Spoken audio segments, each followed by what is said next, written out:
Man, what a direct. Nintendo has just held their latest Nintendo Direct presentation, something that was really eagerly awaited because we didn't have one in June. I know we had two like in March and April really early on, but people really wanted to know more about Switch 2 games and like what's happening with the Switch 2 and like there's no games coming out and whatever. It's like, yeah, I guess there was a lot of information missing, and now we have it. And yeah, before I get into the specific comments about each thing that was announced, I do want to address that like there's still some people saying that like there's not enough of a roadmap or there's nothing exciting, like really interesting coming out in the next few months, like into early 2026. And I have to be totally honest, like your opinion is valid, but I don't know how you can really see it that way. And it's just kind of crazy to me because after this direct, let me tell you how much we know about Nintendo's plans after this direct. So I have a little list here of things that I would consider pretty big coming out soon.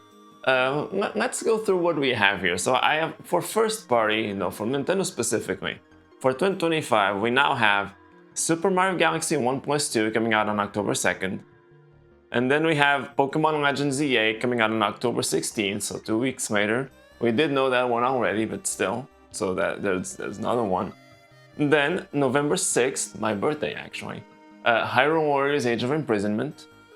November 20th, we got Kirby Air Riders. And December 4th, we got Metroid Prime 4, both on the Switch and the Switch 2 edition. So we have like games every 2 to 3 weeks here, starting in October from Nintendo specifically. And today, or yesterday actually, the day of the Direct, Nintendo actually shadow dropped DLC for Donkey Kong Bonanza, which also looks really cool. I've only played it a little bit, it's pretty fun.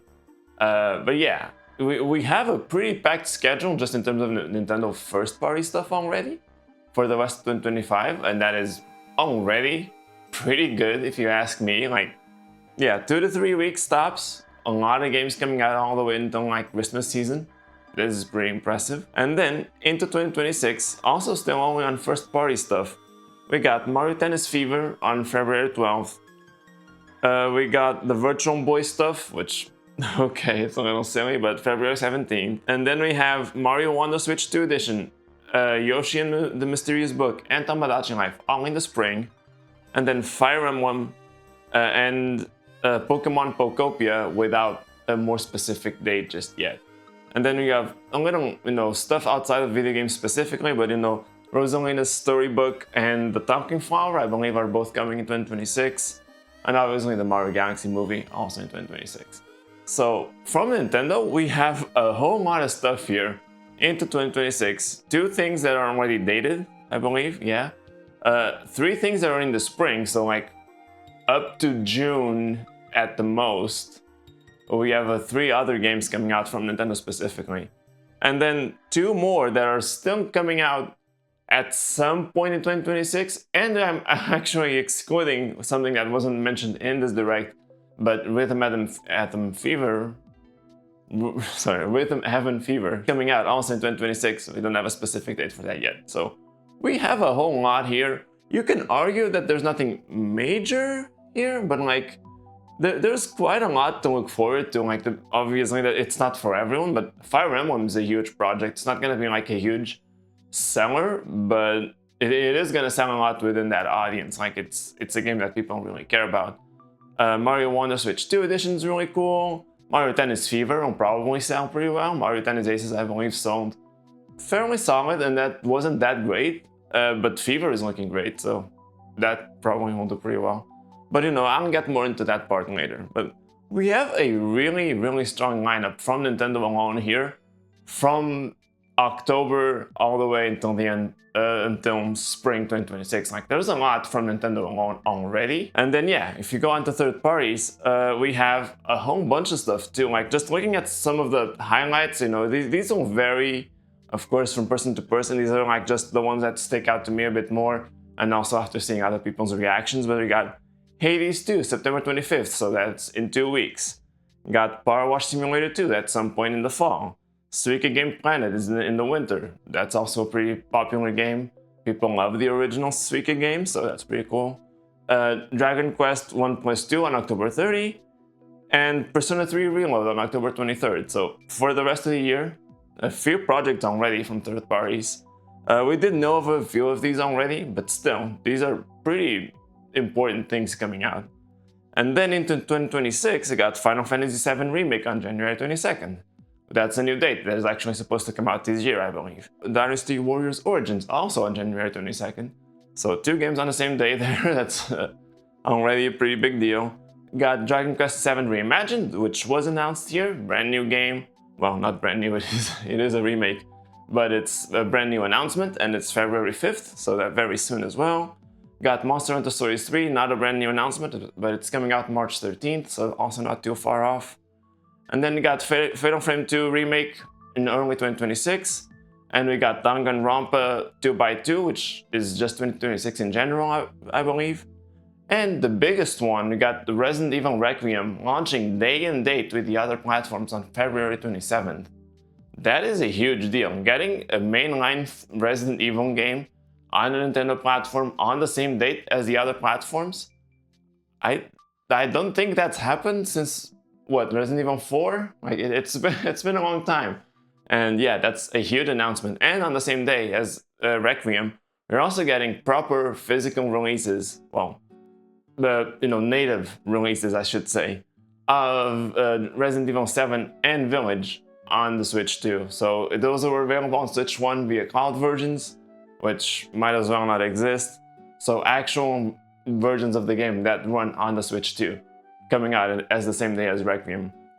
Like, that is a whole lot of stuff to look forward to in just like the next half year, give or take. Like, that is a lot of games and a lot of stuff coming out for the Switch 2 in that time. Switch and Switch 2. Like, there's a lot here. There's a whole lot of stuff. And yeah, there's no 3D Mario or 3D Zelda or Zelda in general. I mean, you got Hyrule Warriors, Age of Imprisonment, of course. Yeah, I get it. There's not those franchises that Nintendo fans are known for loving. Yeah, 3D Mario, 3D Zelda. And like, those aren't there. That's true. But there's a whole lot here. There's a lot. And I just find it really hard to believe that someone would look at this entire lineup of things that were mentioned in this direct. Some of them we already knew about, that's true, but like, when you look at everything on this list, like, this is super impressive. This is a very strong lineup heading into 2026. And the Switch 2 already has 2 big games with Mario Kart World and Donkey Kong Bonanza from Nintendo. Like, those are 2 really, really good games, especially Bonanza, like, fantastic game. Yeah, I struggle to understand like the discourse around this being like a lackluster lineup. Like, this is fantastic. But now let me talk a little bit more about the things that were in the direct and the things that I'm more excited about or that I found more interesting. Of course, I did live stream my reaction, so you can always watch that. But let's go over some of the highlights. So the direct opened with a big Mario 40th anniversary segment. That is today, as of the recording of this video. They announced it during all the celebration stuff during this direct. They had a big 20-ish or so minute segment for the Mario 40th anniversary, and there was a lot. So they started off by announcing that the second Mario movie is going to be called the Super Mario Galaxy movie, and that wasn't expected. I know that leaked like a couple of days before, but I didn't see it. I saw that the leak existed, and I very actively tried to avoid looking into it. So for me, this was a surprise, and it was very cool. I thought they would go like Mario World, because we got that Yoshi tease at the end of the first movie. But Yoshi was also like a big element of Galaxy too, so I guess maybe that's kind of where they were heading with that. But yeah, like, Mario Galaxy movies, it sounds really cool. Like, Mario Galaxy is the Mario game that everyone points to in terms of having like a cool story. Like, it's not, it's still a Mario game. It's not like a super in-depth story. But it's the most emotional a mainline Mario game has ever been. So making a movie within that specific segment of the universe, of the Mario universe, that's really cool. And I think there's a lot of potential for that. We saw a Luma. I mean, you already kind of had a Luma in the first movie, but we saw like a more typical Luma tease here. We saw a Monty Mole. I don't think that character was in the first movie, so that's also cool to see. They didn't really show a whole lot for this one, but I'm excited for it. I like the first movie a lot, and yeah, let's hope that this one is just as good or better. I did notice that like when Chris Meledandri was giving his little speech for the direct, he seems to have developed more of an appreciation and respect for the Mario universe. Not that I don't think he had it when he spoke of the first movie, but it does feel like he's a little more emotionally invested in this project now than he was before. Like the way he talked about Mario felt a little more earnest in a way. Maybe that's just me, but I did like seeing him talk about Mario a bit more this time, and I thought that was pretty good. After that, of course, we had Super Mario Galaxy 1+2, the combo pack coming to the Switch. No specific mention of Switch 2 enhancements in the Direct, though I think I've seen some people point out that it does run at higher resolution maybe on the Switch 2, potentially at a higher frame rate. I'm not entirely sure. I haven't looked too deep into that yet, but you know, some enhancements for the Switch 2 would certainly be welcome. This game is $70 on the Switch 1, and that is insane to me, like the package being $70, because we already got Mario Galaxy 5 years ago for the 35th anniversary, with 2 other games, you know, Mario 64 and Sunshine, plus the soundtrack stuff was in that package, and they charged $60 for that, so like, even if you consider that like it was $10 for 64, $20 for Sunshine, and $30 for Galaxy, they're increasing that now to $35 in the package, or if you buy it standalone, they're asking $40 for it. It's like, that is weird. I don't know, like, is this the Switch game more worth of costing $70? Like the only other Switch game from Nintendo that cost $70 was Zelda Tears of the Kingdom. And these are ports of own games, one of which was already ported to the same console that they're releasing this on. Like, that seems a little iffy. I don't think I'm going to buy this game at launch. Here in Europe, you know, discounts at retail are pretty frequent and they usually get fairly heavy. So I'm probably gonna wait a little bit because I've already played Galaxy recently through the 3D All-Stars collection.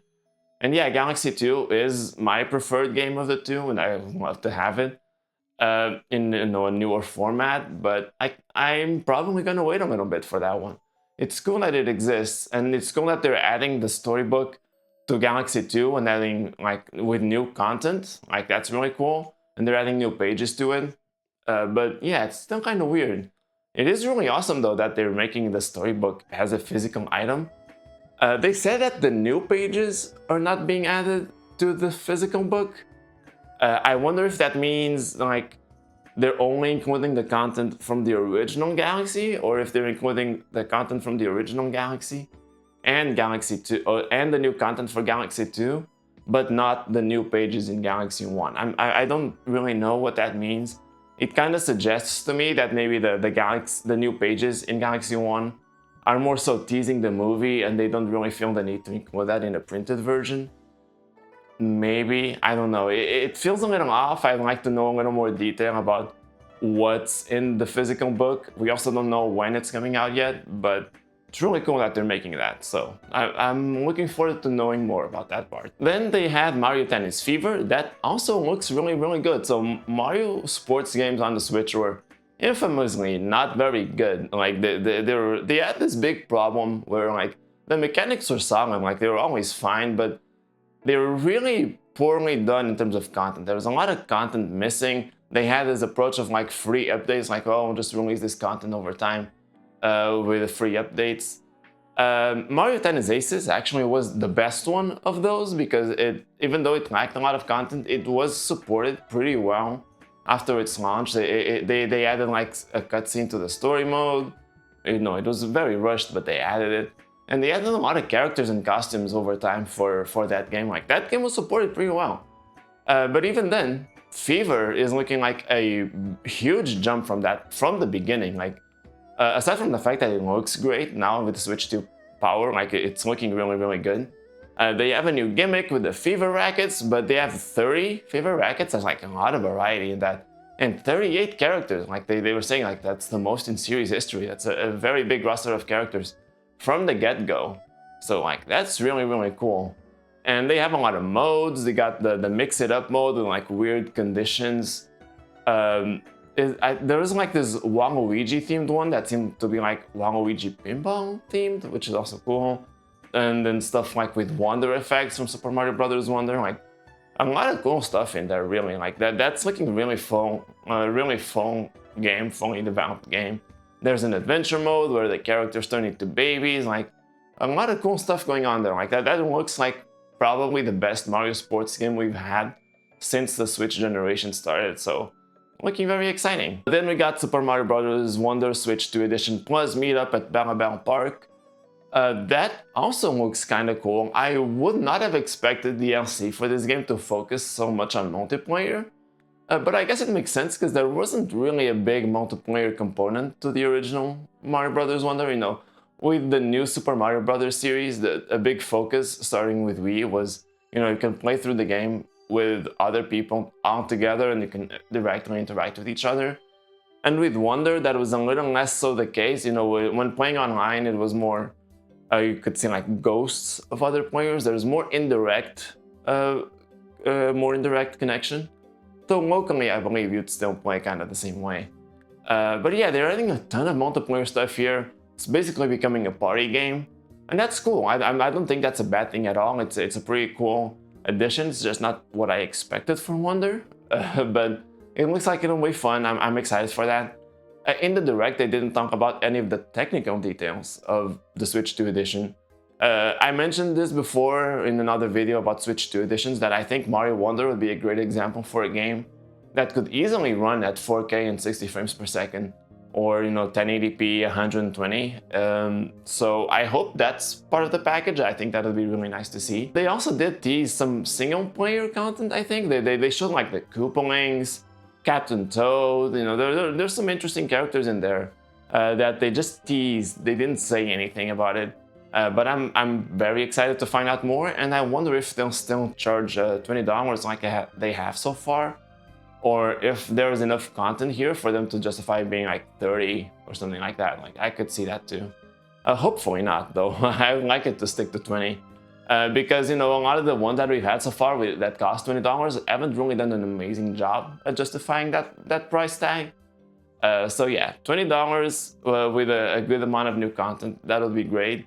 I'm excited to see more about that. That's coming in the spring. Don't have a concrete date yet, but that's looking pretty good. Finally, to wrap up the Mario section, they announced Yoshi and the Mysterious Book, and this game looks gorgeous. Like, I absolutely love the art style here. Like, the Yoshi himself looks like it's like a picture. Like, it's very stop motion feeling to me. It looks like they took a picture of a real life model of Yoshi in these different poses. And the animation is like kind of low frame rate in a way. It just looks like stop motion, kind of. I don't know if it is, it might not be. I'm not really an expert with that kind of stuff, but it kind of feels like stop motion animation, and it's really, really cool. And it's superimposed on this beautiful, beautiful illustrated art style. Like the backgrounds and even the foreground, the environments, everything about it looks so nice. The water looks beautiful in the little scenes that we saw of it. Like, everything here looks really, really pretty. I'm a little iffy on the gameplay so far. I do think they'll probably find a way to make it engaging. It looks very slow and relaxing, which might be good for some people, but not for everyone. But you know, people love games like Yoshi's Woolly World, which I also haven't played. But you know, if they can follow that format and with this new art style, I could see this being like a fantastic game. It looks amazing. And yeah, hopefully the gameplay is fun too. Yeah, we'll see, but it's looking very good. That's also coming in the spring of next year. So yeah, very exciting stuff there. After the Mario segment, they went into the regular part of the Direct. It started with a couple of smaller third-party things, nothing that really caught my eye specifically. There was like Storm Lancers and Dinkum and Popucom. That was an interesting one. It looked kind of interesting. I was watching it, and it just kept making me think of Zuma. It really reminded me of Zuma because the colored spheres and, you know, making them disappear. It's interesting to have that sort of mechanic in a 3D game that's more like an action shooter game. It seemed a little slow paced. I think that's what kind of made me feel a little bit more iffy on that. But it was still, very, very interesting. I saw some reactions to it. People seemed interested in it, and I can see the potential for it. We'll have to wait and see. But, that was fine. That was an interesting one. After that, we saw a little bit of Tamagotchi Life. They showed a bit more of how it works. Nothing really new, I think. It's just showing that it's more Tamagotchi Life. You got your characters. They can speak with the speech, text to speech, which is something people really liked about the original. It still seems to be like very wacky and weird, and people love that about that game. I don't think it's my style of game personally, but it seems like it's just as fun as the previous one was. So I'm very happy for the people that are looking forward to that game because it looks like it's delivering, and that's awesome to see. We then got a reveal that Final Fantasy VII Remake Intergrade is coming on January 22nd. I think that's a delay. I thought they had said it was coming this year before, but that's fine. It's only a few weeks into the new year, and the game, from what people have been saying at events, it's running really well. So that's very exciting to see. I'm glad that third parties are putting the effort in to port these games and make them run well on Switch too. Make this like a truly viable platform for games. The games that are already on other more powerful platforms. So yeah, that's really cool to see. I'm happy it's coming. And even though it wasn't mentioned in the Direct, they did confirm via tweet that Final Fantasy VII Rebirth is coming to the Switch too as well at some point.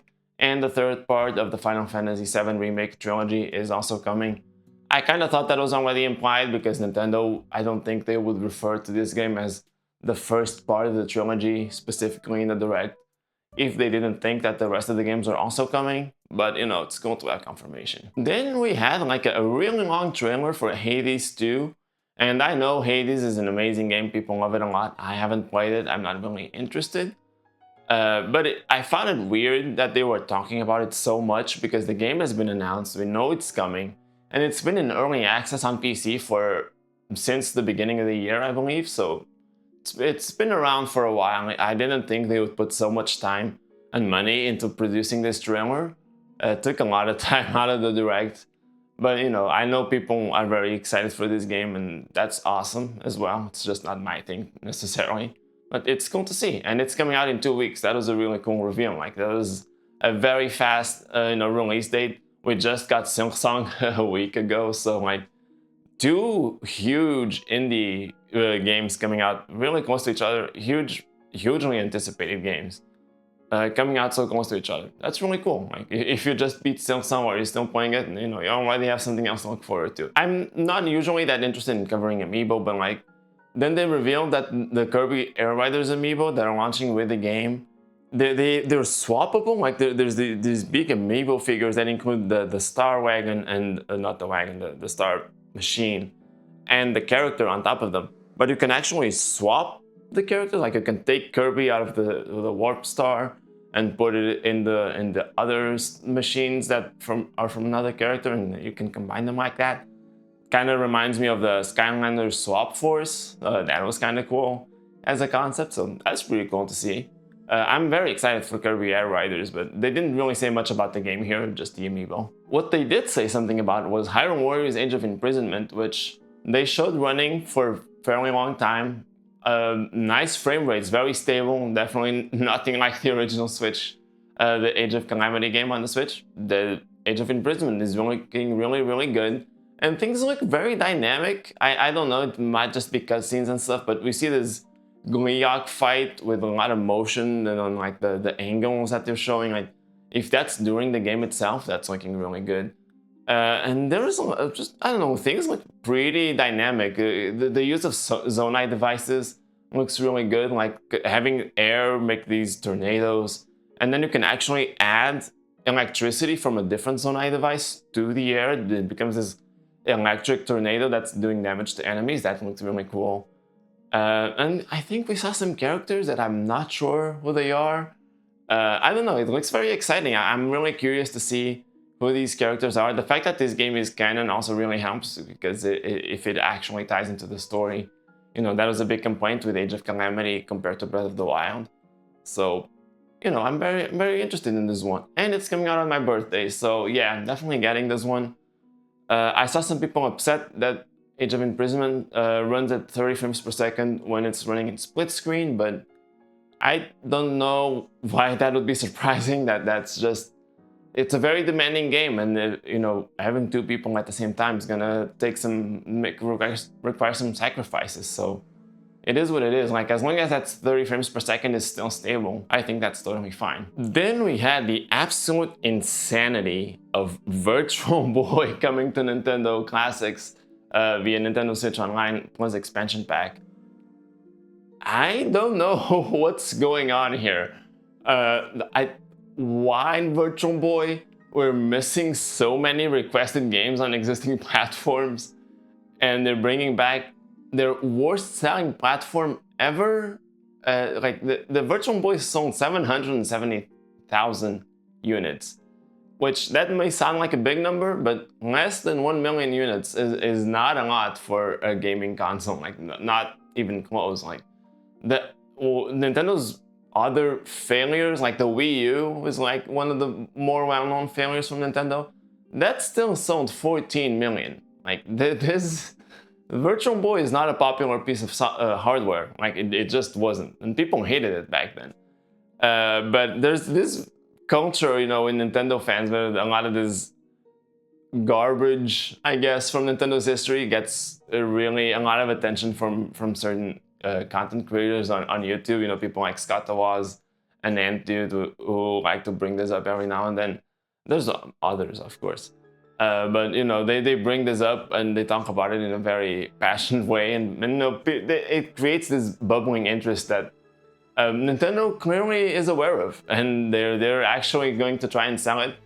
And it's $80, like, for the Virtual Boy. You need this Virtual Boy accessory that it looks just like the original Virtual Boy, but you put your Switch in it or your Switch 2. It actually works with both, which is cool. And you just look through the lenses at your Switch 2 screen, and it recreates that effect. I said $80, but it's not $80. It's 80 euros here in Europe. I'm assuming because of tariffs, it's $100 in the US. That kind of sucks, but you already know how it is with these tariffs. It's the way it is. But there's also a cardboard model of the Virtual Boy viewer thing, so it's more like the Labo VR headset. It's very interesting that they're making it that way, but it's cool because that one, here in Europe at least, is 20 euros, so that's a way cheaper way to get access to those games. Not as cool. I think I'm gonna spring for the Virtual Boy recreation version, but if you just want to see what the games are like in a cheaper way, the cardboard model looks like it works fairly well. You just put it on the Switch 2 and you use it in handheld mode because you keep holding the Joy-Con like that and just bring it up to your face. That's cool. Like, it's such a stupid idea. No one was asking for it. Like, everyone wanted to see this on the 3DS that already had a built-in 3D screen. But no, they brought it back now. They require a stupid accessory. But either way, this is going to sell more than the Virtual Boy itself ever did. So, like, that's pretty much guaranteed. Like, that didn't sell 1 million units. I'm pretty sure this will sell more than 1 million units. Yeah, that's crazy to think that they're actually doing that. There's so few games in the Virtual Boy library that they announced all of them at the same time. Like, they announced 14 games. That's the entire North American library, plus 2 Japanese games. Like, they're bringing the entire library to NSO. Not at once, weirdly enough. They're still gonna do the stupid drip feed thing. I don't know. For something like this, I think it'd be way cooler if you just put them all out there at once. But whatever. At least they're coming, and yeah, it's pretty much entire Virtual Boy library. You really just it is cool in a way, because, like, as a Nintendo fan, collector, or whatever, like, I'm kind of tempted to, like, buy a Virtual Boy, but, like, I can experience the entire library of the Virtual Boy in a hardware that looks like the Virtual Boy with the Switch, and, like, that's that's kind of cool, you know, like I can't help but kind of like that a bit, even though it's a stupid platform and there aren't really that many good games. Like that's cool. And like $80 when you consider that it's replacing a piece of hardware that would cost you way more. I don't know. I still kind of like it, you know. It's not a good idea, but it's cool, right? Yeah, I kind of like this. I do. But that wasn't the only weird and unexpected thing Nintendo had for us at this show, because we also got Pokemon Pokopia, which that is an interesting name, but the concept itself is even more interesting, kind of. Again, this is not my kind of game, but this is like Pokemon, Dragon Quest Builders, Minecraft. Like it's very interesting. Like it actually works really well. So you play as a Ditto, I guess, and the Ditto transforms into a human. But because it's a Ditto, it can also learn abilities, moves from other Pokemon. So as you explore this island that you're on, you learn abilities from other Pokemon, and this is kind of what you use to be able to craft and, you know, change the island. So, you know, if you want to put grass somewhere, you're using Leafage, which you learn from Bulbasaur. If you want to, you know, water the grass to keep it fresh and alive, you're using Water Gun from Squirtle. And then you see in the trailer they show Cider, which is how you cut trees. You know, they're contextualizing all these things that you usually do in a game like Minecraft or Dragon Quest Builders, and they contextualize them as Pokemon moves. And that's really cool. It's a really interesting way to like be in the Pokemon world, and it actually works really, really well conceptually. I think it's a very cool idea. And the game looks really cute. I think that the art style on it is really cute. It's very colorful, obviously. It's a little, you know, childish, a little kiddie, but not in a bad way. No, it's just joyful, and it looks really nice. I'm actually very interested in that too. Well, interested in tangentially, I guess. I really like that it exists. I'm probably not going to play that, but it's really cool that they're taking that idea and running with it. I think that's really, really cool. Very exciting to see. That's coming next year. No specific time frame, just 2026. But definitely really cool to see. Very, very unexpected idea. I was very confused watching the trailer for this. But it is a very cool announcement, I think. And I'm sure that it will sell well, because people love games like Minecraft. And, you know, in terms of brand recognition, you can't get a whole lot better than Pokemon. So I feel like combining those two things, that's gonna do really well for this game. Then we got stuff on Metroid Prime 4. Finally, you know, people have been really, really antsy about this game. People have started doubting that it's coming in 2025. But it is coming in 2025. It's coming on December 4th, you know, cutting a little close, but it's coming this year. I do think, you know, there were reports of like some development troubles. I suspect that is probably accurate. But Nintendo was confident that they were going to release in 2025. They announced that date a year ago. They maintained it when they talked about it in March, and then the Switch 2 Direct. And they had it at shows like Gamescom, and they kept saying 2025. Like, it's not a Nintendo move, really, to keep saying a date if they know it's gonna be delayed. And by June, August, when they had this game at Gamescom, wherever it was, they were still saying 2025.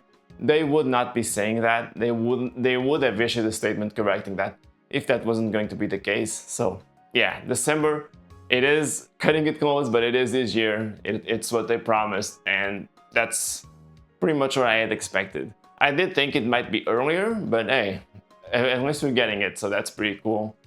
And this trailer, I think, did something really cool, because, you know, the game looked very similar to previous Prime games. According to some people, they didn't really show a whole lot that was unique about it.